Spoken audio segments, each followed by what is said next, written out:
Olá, amigo do canal Aprendendo sobre Mediunidade, sejam bem-vindos. Nesse vídeo de inspiração de hoje, eu trouxe aqui novamente o livro Pensamento e Vida, do Francisco Cândido Xavier, escrito pelo Espírito Emmanuel, né? O Chico Xavier psicografou. É um livro muito bom, bem fininho, ótimo de ler, porque tem poucas páginas, em 2, 3 páginas ele trata um assunto de cada vez. E aqui eu trouxe um assunto chamado o hábito, que o Emmanuel descreveu muito bem a nossa relação com o hábito. E olha que interessante o que ele fala aqui. O hábito é uma esteira de reflexos mentais acumulados, operando constante indução à rotina. Então, o que ele está falando aqui? Que são reflexos mentais acumulados. Você faz, repete a mesma coisa e isso fica acumulado mentalmente. Herdeiros de milênios, gastos na recapitulação de muitas experiências análogas entre si, vivemos até agora quase que a maneira de embarcações ao gosto da correnteza, no rio de hábitos aos quais nos ajustamos sem resistência. Isso que ele está falando nos remete, quando ele fala aqui de recapitulação de experiências análogas, de herdeiros de milênios, ele está falando dos hábitos que nós trazemos de cultura, de família, né? Das pessoas que convivem conosco. Então, no lugar que nós nascemos, crescemos, de toda essa vivência, nós trazemos hábitos comuns, que vêm desde os culturais, simples, da igreja, da religião, da oração, do folclore, e esses hábitos se repetem, né? Até os hábitos pessoais, e nós trazemos tudo isso para o pessoal. E ele continua aqui: com naturais exceções, todos adquirimos o costume de consumir os pensamentos alheios pela reflexão automática. Em razão disso, exageramos as nossas necessidades, apartando-nos da simplicidade com que nos seria fácil erguer uma vida melhor. E formamos em torno delas todo um sistema defensivo à base de crueldade, com o qual ferimos o próximo, dilacerando, consequentemente, a nós mesmos. Então, viram como ele construiu aqui o que nós conceituamos nos hábitos? Deixa eu dar aqui um mudo aqui no celular, senão ele vai ficar falando aqui, né? Então, ele explicou aqui que esses pensamentos alheios, que são os hábitos que vêm dos outros, também nos constrói e muitas vezes exageram, né? E criam hábitos ruins, como ele falou aqui. Desses hábitos construídos, né, se constroem sistemas defensivos à base de crueldade. Como isso acontece?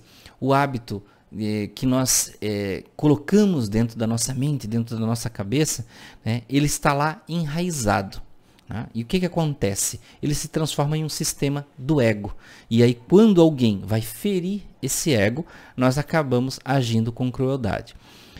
Estruturamos assim complicado mecanismo de cautela e desconfiança para além da justa preservação, retendo apaixonadamente o instinto de posse.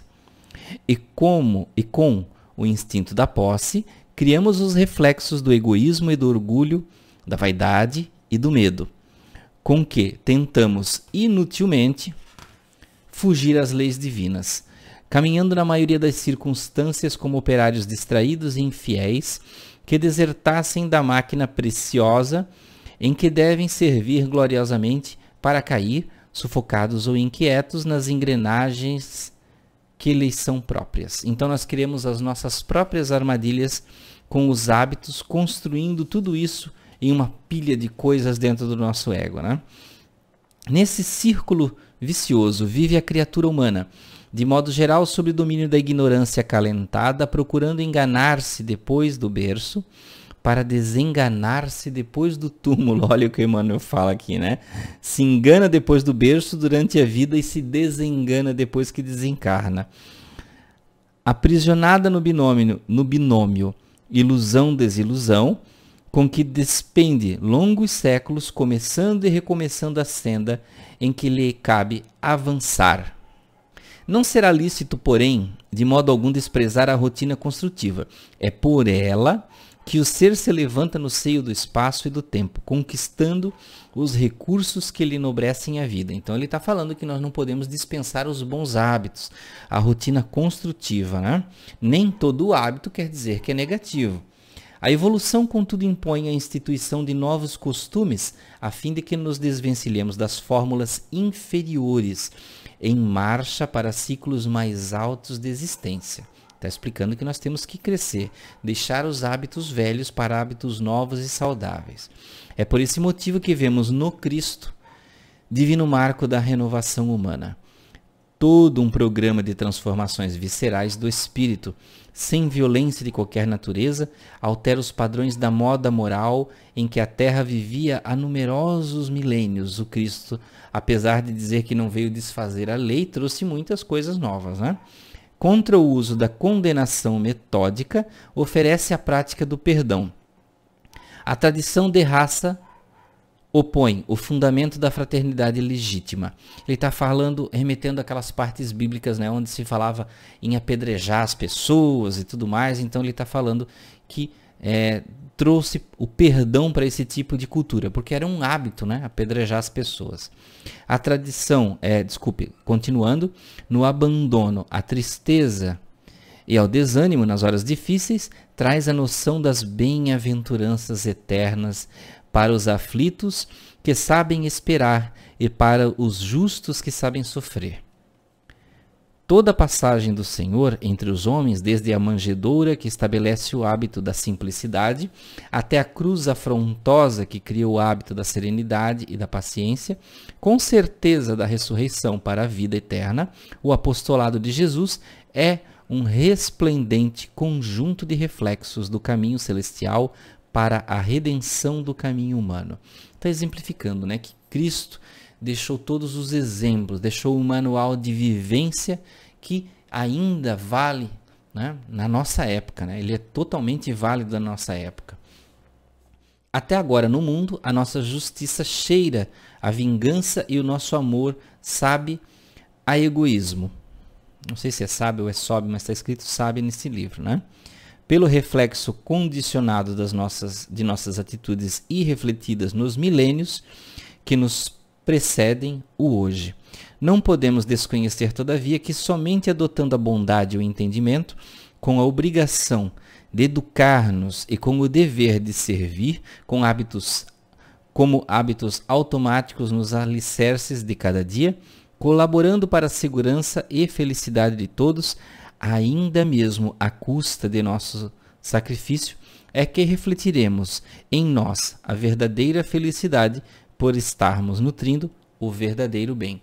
Então Emmanuel dá uma explicação básica aqui, através do Francisco Cândido Xavier, do funcionamento do hábito, de onde provém os nossos hábitos, da cultura, da religião, de situações seculares. Aquele hábito existe, ele está lá enraizado. Para que serve esse hábito? Né? Só para eu me registrar como uma pessoa desta ou daquela cultura, desta ou daquela religião? Este hábito faz sentido? Este hábito é benéfico para as outras pessoas? Ele me ajuda de alguma forma? São coisas que nós temos que pensar quando nós fazemos qualquer coisa. Se realmente aquele hábito é válido, se aquele hábito é construtivo. Então, assim, nós podemos fazer uma análise para nós podermos evoluir passo a passo. Não basta nós dizermos, mas há 20 anos se faz assim, há 100 anos se faz assim, desde a Bíblia se faz assim. Não basta. Nós temos que saber se é produtivo, se é válido, se é necessário e se não estamos ferindo outras pessoas de qualquer forma com o tipo do nosso hábito. E nós podemos e temos a capacidade de nos reconstruir, de nos reeducar. Nós somos pessoas humanas. Então nós conseguimos meditar, fazer autoanálise, né? Remexer nos nossos sentimentos e entender lá dentro quem nós somos, né? Como é a nossa construção. E mudar nessas paredes do nosso eu, do nosso entendimento, da nossa mente, né? Quem nós somos, nos reformar, fazer a reforma íntima. Então, meus amigos, é isso que tínhamos para esse vídeo de inspiração de hoje, através das palavras de Emmanuel. Espero ter ajudado vocês de alguma forma. Desejo a você muita paz, muita luz muita alegria, que a cada dia no seu coração cresça o Cristo, cresça Jesus, cresça Buda, cresça Krishna, cresça todos os grandes avatares, os bons espíritos, que possa se construir muito amor dentro do seu espírito, dentro da sua alma, dentro da sua morada. Muito obrigado, até o próximo vídeo.